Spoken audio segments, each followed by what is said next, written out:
for example, where availability of water, sanitation, and hygiene for women is scarce, especially for disadvantaged groups and young girls. Applying preventive measures to limit the spread of the disease has proved to be very difficult. Some countries in the region, as in Saudi Arabia, have developed a rapid situation analysis, which helped a lot to identify the damages caused by the pandemic to the small and medium enterprises and women-led micro enterprises specifically. Many governments in the region also adopted measures to ensure the continuity of the public services, for example, teleworking arrangements and online tools that helped women a lot to continue working as public servants. And they were developed really quickly to facilitate the ongoing functioning of public administration. Jordan and Morocco were very good examples for this because they developed the practical manuals on teleworking early enough at the start of the outbreak of the pandemic. There is no question that the crisis has tested the public sector in our region, forcing governments at our countries to make quick decisions, make crisis coordination, and implement drastic intersectoral measures, honestly speaking, to protect communities at risk.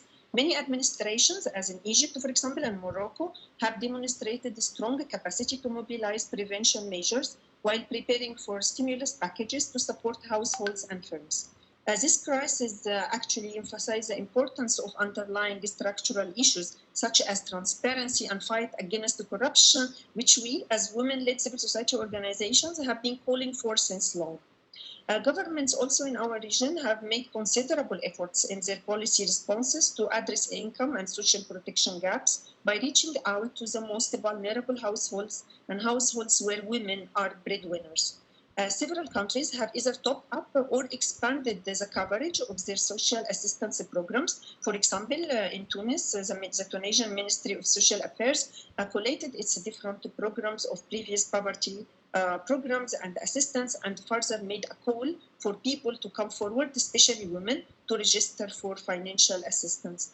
Several Middle East and North Africa countries have taken steps to integrate the specific needs of women in the COVID-19 response agenda. In Algeria, for example, just giving an instance, the Ministry of Women Affairs was actively involved alongside other ministries in the committees in charge of elaborating the crisis response to address women's needs.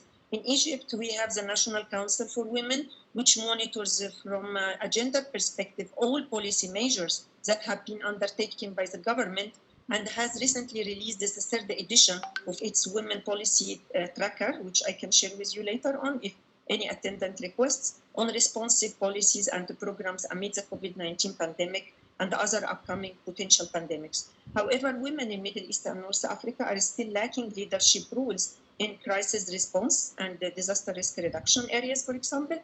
So we can also take part in such policies later on in case other pandemics hit or even any disasters or natural disasters in our region. Finally, while the current focus is rightly on addressing the immediate recovery measures caused by the COVID-19, the Middle East and North Africa governments should not undermine the action needed to limit the threats from climate change, water scarcity, and especially in protracted humanitarian context, water and air pollution, soil degradation, and the desertification which we have. These threats also, if not taken into consideration seriously now, could destabilize our societies and economies in the post-COVID-19 era, especially if the women leadership will remain limited in these areas of work. Thank you so much for your attention.